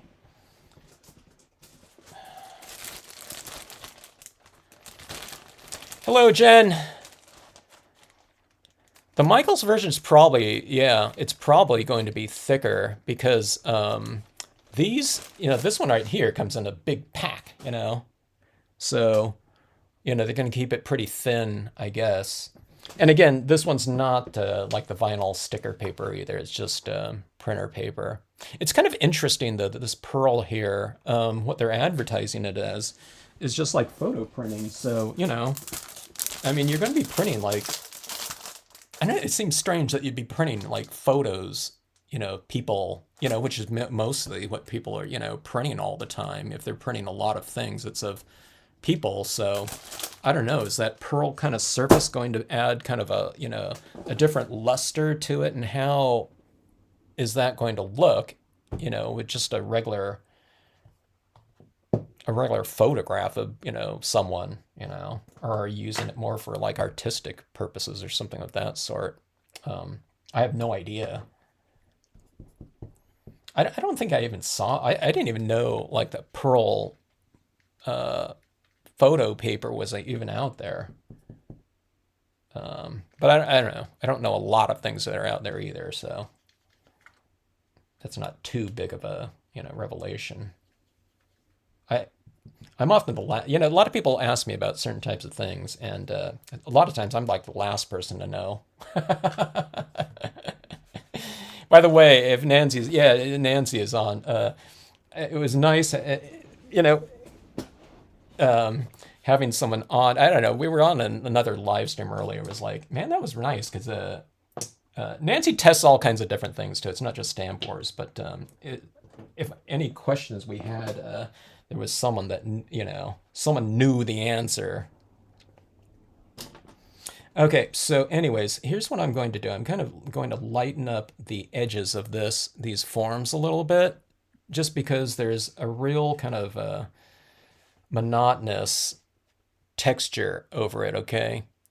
And white pigment ink usually takes care of that, okay? But here's the thing, I'm usually doing this over some areas that already have some white in there, either from an undercoat of Brilliance ink and then stamping over it and then going back over it. So I think I'm going to be careful about this because I don't want to obscure what makes this pearl surface, you know, special, which is that pearl, you know, the pearl surface. You know, if I go over it with the white, it looks more like this. If you go with it like a pigment ink, it looks more like matte white. You know what I mean? So I'll keep this on the form a little bit more. And if I do go over it a little bit, it'll just be a little bit, okay? And I'll probably be applying a lot less of this than maybe I usually do. Okay, so you see that kind of interior kind of fog or haze or light that's over that area. So I'm doing it right over this, and then here's this tree right here, this other one right here, and see that one's also the left edge like that, okay? This is I'm doing it upside down so you can see me coming into it. If I do it like this, my hand's over the thing and you can't see. So see if you put this over this one a little bit like this.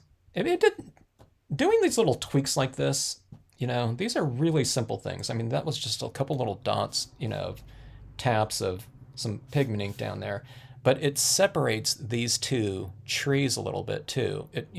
By putting that little bit of lighting on the, behind this one. It's just one of those little subtle things that kind of you push and pull kind of distance, I guess, between things. You can create a little bit of separation. And here it is right here on this one right here, okay? And it'll be really nice if any of this kind of reads down in this lower reflected area to any degree. Because it just makes it a much richer surface and textural range, okay? Everything in here was relatively crisp, and now you have them, areas that are a little bit more kind of diffused. And I can see that white in here on a certain angle like that. If it becomes kind of obtrusive, then maybe I should kind of put in some swipes in here. So like that doesn't really match really well, where I can see that white in there like that. Actually, when it's light like that, you can't see it, but when it's darker like that, you can. So I don't know. I can do a couple different things. I can probably even wipe it away like this, now that I think about it. Some of the areas that are just on the pearl, maybe. And it is water-based, so I can probably just put a little water on that and take it off. Or you can just incorporate in a little bit more of that haze into there using that white ink. Okay. So let's see it again. I think I wiped off, most of it. Okay, so see that little area right in here? Let me just wipe it off like this. So again, the pearl, the thing that makes it a little bit less, kind of accepting of some media, inherently maybe in the impressions, is the thing that makes it a little bit easier to use sometimes. So we talked about it before, like this silver foil like down here. The thing that makes it harder to use a lot of things on also makes it one of the more forgiving types of surfaces. Linda has stamped out things on here and stamped out, things in StazOn. She's the one that said, hey, you can just remove it with the StazOn cleaner down here, okay? So here, I can just remove some of that over, application of the white pigment ink, okay? Like that. I don't know if I've removed all of it, but see, it kind of came out here a little bit more. So there you have it like that. And I don't know, does it read down there in the reflections? I can't see it because I'm looking at a little thumbnail version because I lost my window. But we need a little something down here, like we need a fisherman or something like that. Let's see. Would that be too small? There could be a deer in here. Oh. Let me see. I'm thinking about maybe a word stamp or something like this. All right. Good night to anyone going to bed. Pleasant dreams. Sleep well. Take care. Liquids for Nancy. Anyone else, if you're sick at all or anything like that, liquids. Okay, let's see. I want to find some kind of word stamp to go down in this reflected area right down here. It would be good to have some kind of focal point too. Let's see, I need to get this so you guys can see that reflected area. The mirror things, this seems popping up on me a little bit. Like that. All right, I don't know. Okay, so, okay, let's see. I loved watching Stamp Wars when the four ladies used, oh, wasn't that fun, Linda? It was pretty crazy, those, well, they're all kind of crazy with that time frame. All right, so let's see, piece, close. I want something with color, maybe. This scenic sentiment set is more about The night sky. Let me see something here. 14:30 in South Australia. How's everything going in Australia in terms of like COVID? Or things, is there, you know, how's that situation out there? I couldn't ship anything to Australia for the longest time via the US mail because they weren't accepting anything except express. There and New Zealand, couldn't do it. All right, so I'm looking at some my scenic sentiment sets. I'm trying to think of something I want to go with here. Let's see. There's so many different quotes on here. New beauty meets us at every step in all of our wanderings. John Muir. Yeah, let's see. That's scenic sentiment 3. How about scenic sentiment 4, maybe? Oh, I always go back to this one. In the woods, we return to reason and faith, but I kind of associate that with more of a wooded area. This one doesn't seem to feel like wood. Nature always wears the colors of the spirit. How about that one? Or we can go with something a little bit lighter in tone. Maybe scenic sentiment sheet number 3 or 7, which is this one. Nature inspired, beautiful earth. I think I'm going to go for something very scripty. I think this is, I think like a scripted kind of quote would be good on this one. This one just says beautiful earth like this. Okay, now if I stamp this in white right in here, I'm going to want to stamp that over something that's fairly dark in the reflection. Okay, I don't want to stamp it down here. Okay, I want it to look like it's just kind of floating in the water. Maybe I'll go right there. It's going to be kind of subtle. All right. Or I didn't think about that. I can go up here too. I haven't been stamping things in that top portion too often, but we really need something up there, don't we? All right, so let me see. The sound of silence, peace on earth, nature inspired, beauty in nature, Mother Nature. I don't know, maybe. Oh, okay. I haven't used this one in a while. I'm just gonna do a thinking of you type of thing.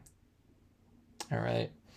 So this will be a good one if you have a friend that where their favorite color is like purple or something like that. All right, so let's see here. Okay, if you're ever stamping like a word stamp in a mirror card, I think it's best to stamp it kind of high in the composition because it doesn't really reflect into the composition down here where you'd have kind of like upside down lettering down here. But see, if you stamp it up like right here, the reflection for this area is down in here, okay, where you have images stamped out. So it's not really going to, you know, kind of affect that area in terms of legibility. We'll do this one in StazOn.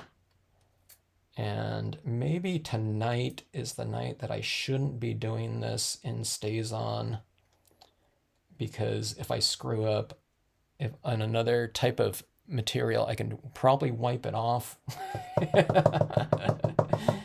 But in stamping, we should be bold, maybe.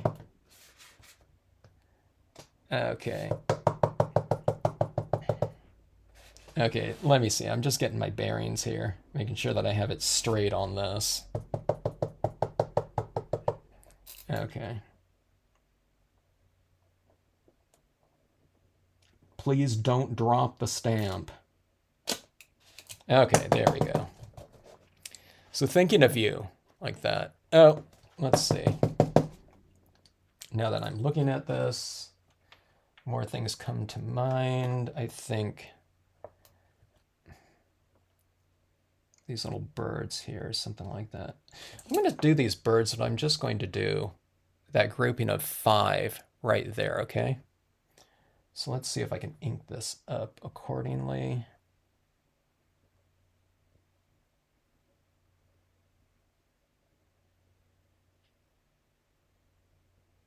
Even in small stamps, you can do what I call selective impressions, okay?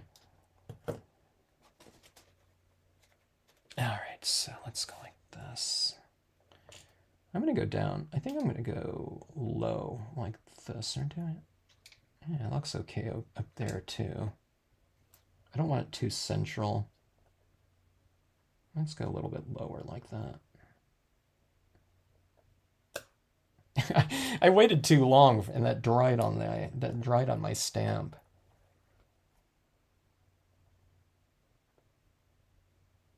Unless the side of my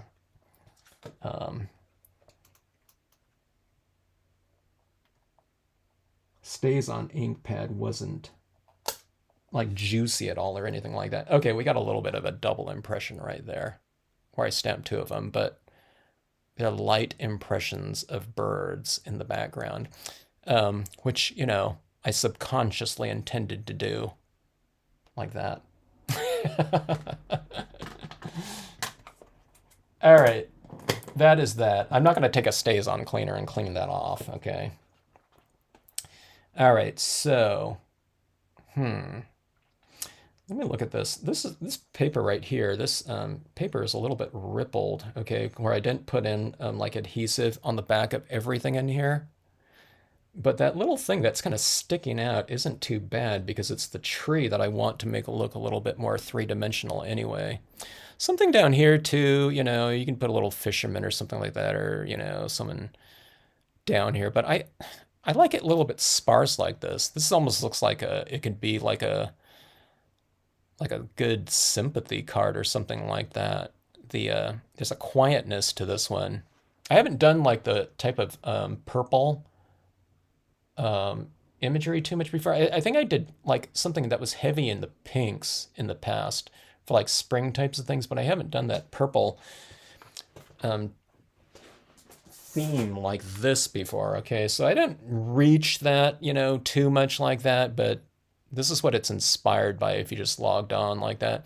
I didn't have these tones like that warmer tinge of pink like that in my pen form. Apparently, maybe I need some kind of hotter colors like that. Or you can go in there. I think if I added in more tones like that, I can probably get a little bit more like that if I layer them a little bit more. The more you layer with this, the more you build up of a certain hue, and it becomes a little bit more opaque that way, okay? So, yeah.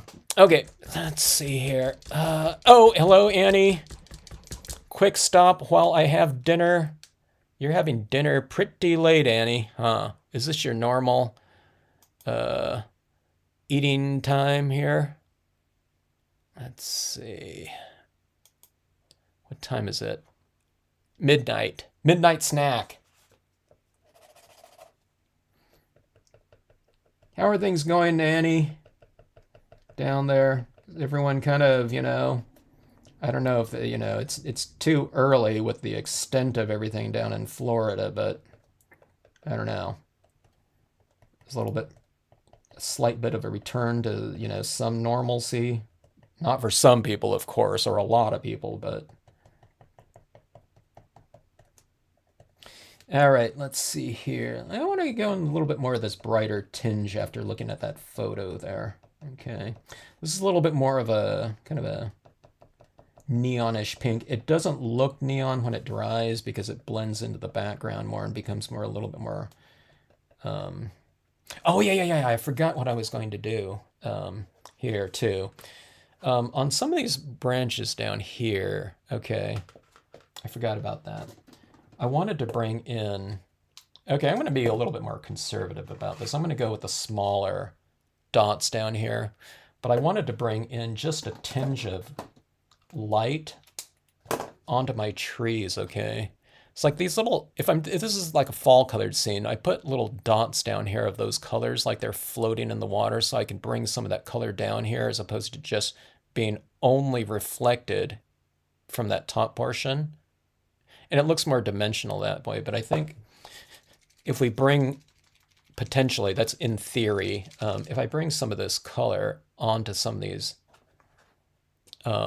trees down here like that, just like, see, these ones are kind of center illuminated, right? I'm going to bring in a little bit of this right on here. I better not bring in too much, otherwise it'll look too awkward, but that's why I'm going with this kind of this darker purple so that the highlights down here won't be, they're not going to stand out too much, and I can just see how they're going to look in the darkest form. I even have a, well, this is going really conservative here. If I go with this one, it's even darker. Let's be safe here. Purple, do a, maybe we should do that Halloween type of color scheme, Linda, with the oranges and purples, you know, the, you know, that, not this one right here. Now that looks really dull. I don't have like a really bright orange, but you know, that typical, you know, color scheme like that, you know, the purples, you know, that color scheme that's gotten popular over the last like 30 years or something like that. I don't remember purples being such a Halloween color, you know, growing up. Okay, so let's go with this. Let's try this. Oh, look at this. See this? I hardly ever use my darker paint pens, almost never, because they're usually, I'm usually using them more as highlights. So let's see how this one goes. But I do like these purples though, Linda. To me, it has a different mood, you know, I guess, which it should be. I don't know, different colors have different moods, but you know, those aspen trees, you know, I've been doing them all always in, you know, greens and yellow greens. And lately the all those fall colored scenes and, you know, the typical fall colored tones and whatnot. I don't, these ones represent probably more spring-like types of colors, but I don't know, it has like a different kind of a slightly more, I don't know, kind of a muted, subdued kind of emotional quality to it.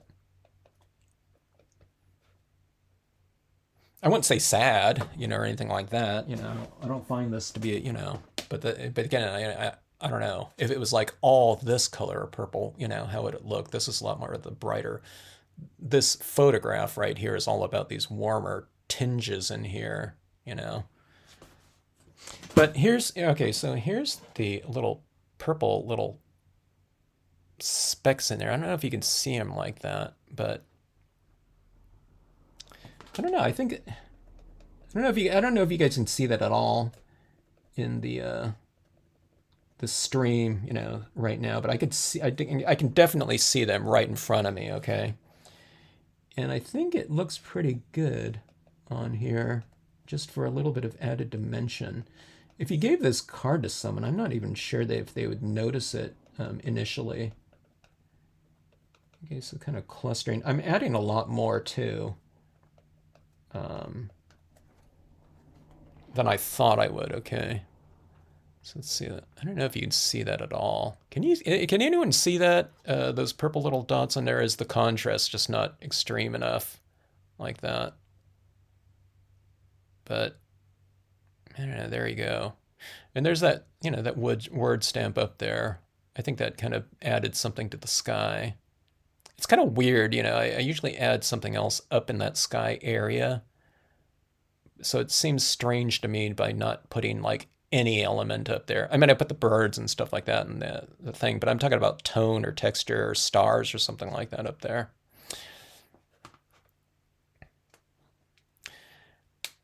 Annie lost track of time. Things are better than good.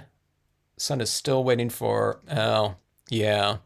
I gotta imagine, God, you know, with all the things going on and just the sheer degree There's probably going to be a lot of waiting around for everyone. Oh, did you see, you can see that, huh, Annie? The that little bit of a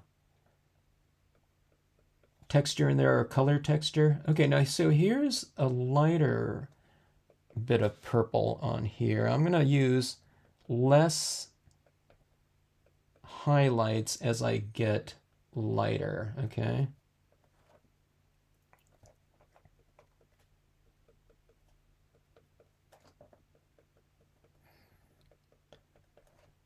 I don't know, I'm learning something with this one. If this comes out, I think the addition of some color in the silhouettes can be potentially a good thing. I haven't been doing that at all with, my autumn types of scenes and whatnot.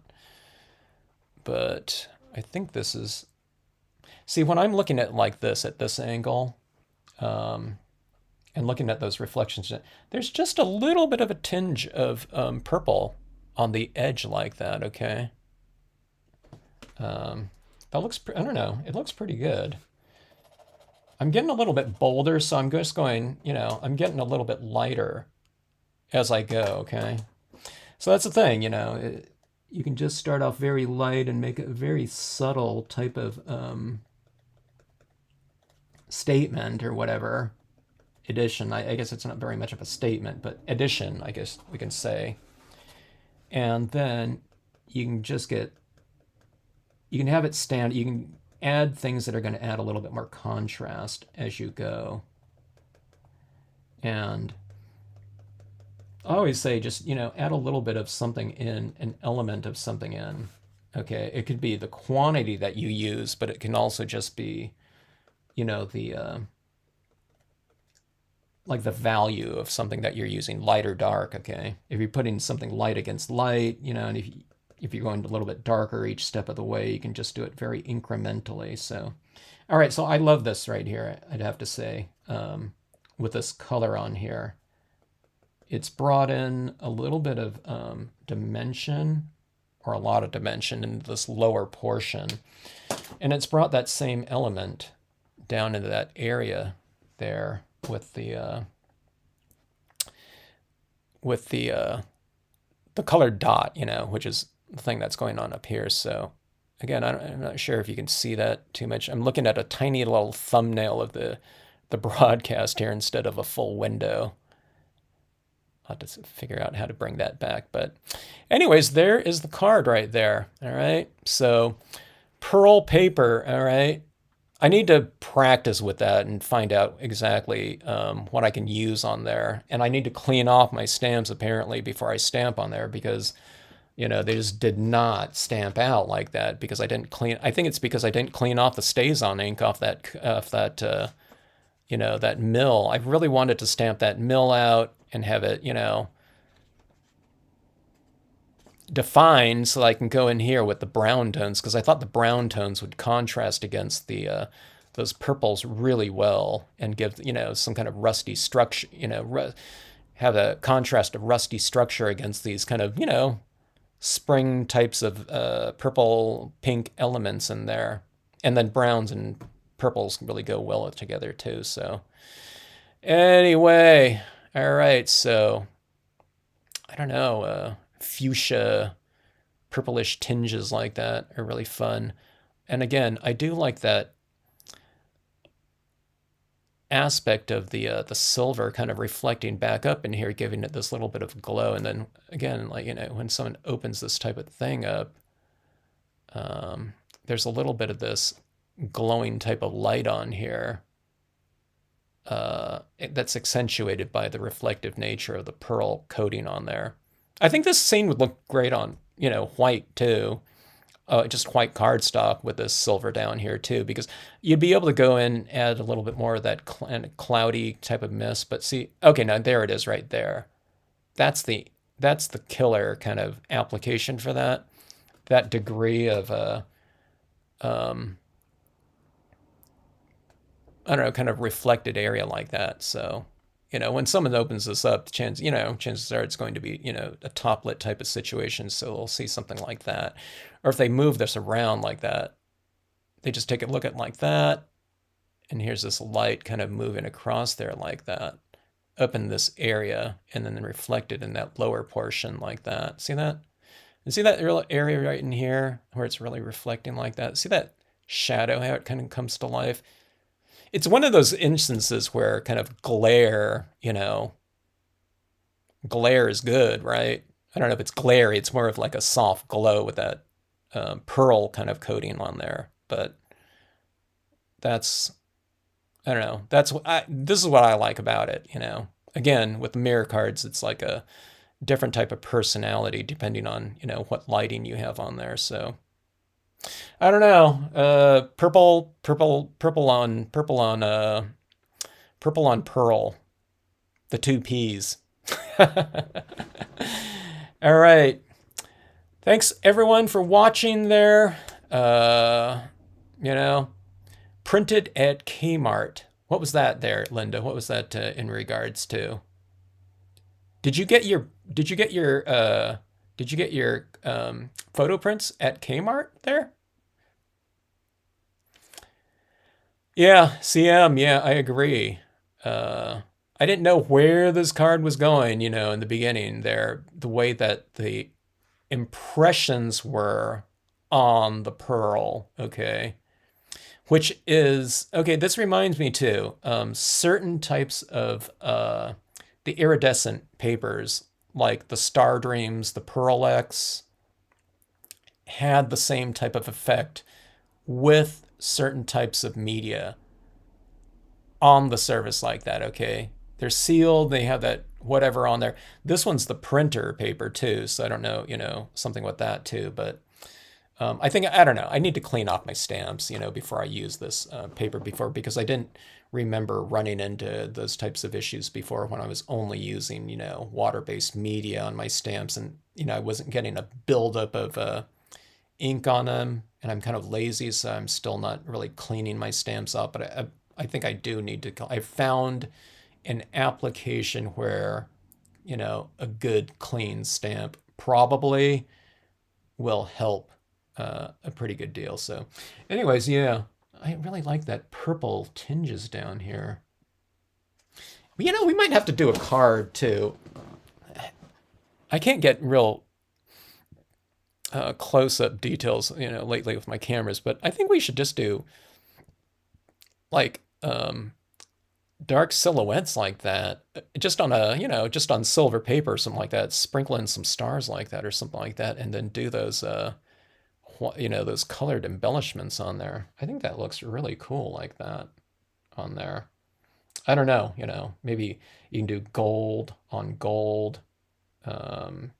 You can do black trees and gold trees stamped onto a gold surface, and then go in with your gold pens and put some of those highlights into some of these trees, and I think it might be kind of interesting. So maybe a future test video sometime. All right, thanks again, everyone, for checking in with this live stream. It was really clunky, that's for sure, in terms of the way this video started out, but I'm really happy with kind of the discovery of a couple new things when it comes to, I don't know, a new surface that, could be potentially pretty dynamic in terms of the usage of it. I can't get the angle of it. This keeps closing on me like that.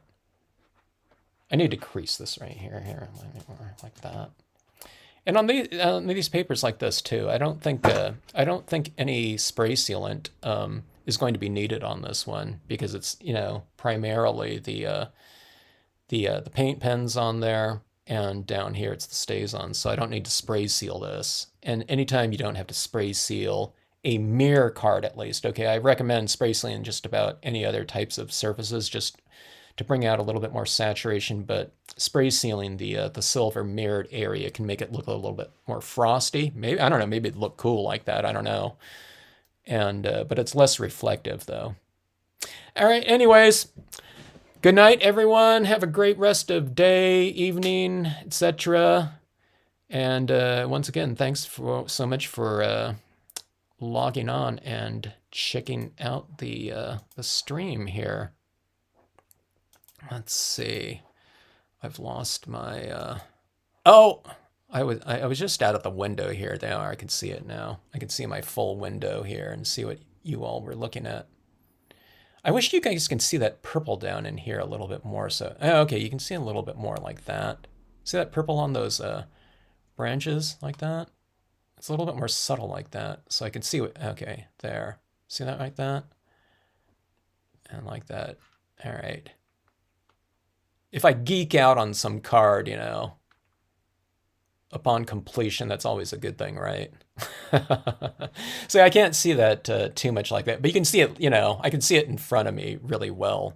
But yeah, I don't know. I think this is I don't know, this pearl right here, I don't know, it's just, I think it's like a good surface for, hopefully we don't have to do them, but sympathy cards. I don't know, there's something very just tranquil about this lighting in here. It's just so, I don't know, it's so, I don't know. Like I said, it's like really tranquil. It's just so, I don't know. It's different, isn't it? There's that luster to it like that. So, I don't, not always in mirror card forms though. But anyway. All right, good night, everyone. Thanks again for joining in. We'll come up with something a little bit more organized the next time in a video form, and I'll have everything prepared.